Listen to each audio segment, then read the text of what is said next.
Very special and lovely guest, the one and the only, Jacinda Ardern. Thank you very much for having me. Thank you for coming here. Welcome to Point England. I'm A. And I'm Nadia. And before we get started, thank you for taking time out of your schedule to come to this small interview with us. This is like quite a big interview. We've got a lot of people watching. We've got a big audience today.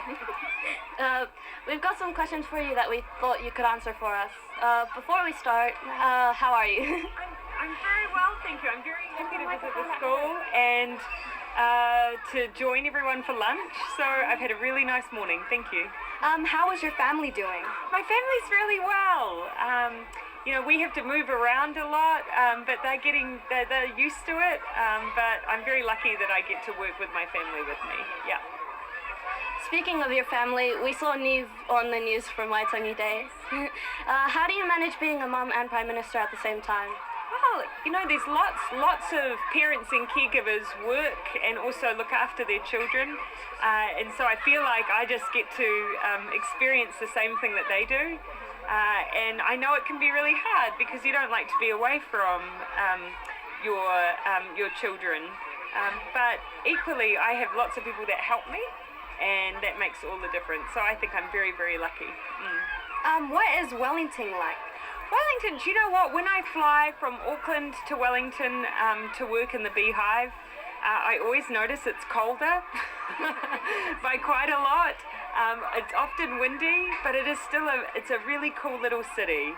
I don't get to see much of it. I'm usually just in the Beehive, but I also love Auckland. What is working in the Beehive like? Whenever you're in the Beehive, you're surrounded by all of the history of it, and you're reminded that lots of other people have done the job before you, and that you're very lucky to be doing it. So I feel very privileged to work at that desk and be on that 9th floor. Why did you decide to give out free lunches? When I was really little, I lived in a really small town where I remember when I went to school, I noticed that not everyone had lunch. And so even from a little girl, I noticed that, and I never thought it was fair. And even as an adult, I still think that everyone should have, the same chance at life, and no one should be hungry. And so now that I'm a politician and I get to do this job, I wanted to change that. And so also there's lots of things that makes it a lot easier for families who are really busy. It means that we can provide really yummy food, and that people, our young people and our children learn really well when they're not hungry. So there's lots of good reasons for it. That's really amazing. What is your favorite thing about being a Prime Minister, and who's your role model? My favourite thing is that when you see things that you don't like, that you think aren't fair, you get a chance to change them, and that's pretty amazing. My role models, though, are really simple. My mum and dad. They're lovely, amazing, kind people, and so they're my role models. That is very sweet. What is your favorite song and why? Oh, my favourite song. I have lots of favourite songs. I have songs I like to dance to a lot.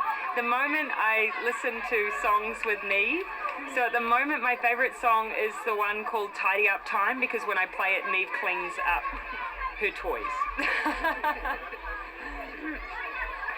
Has being Prime Minister been a dream of yours since you were young?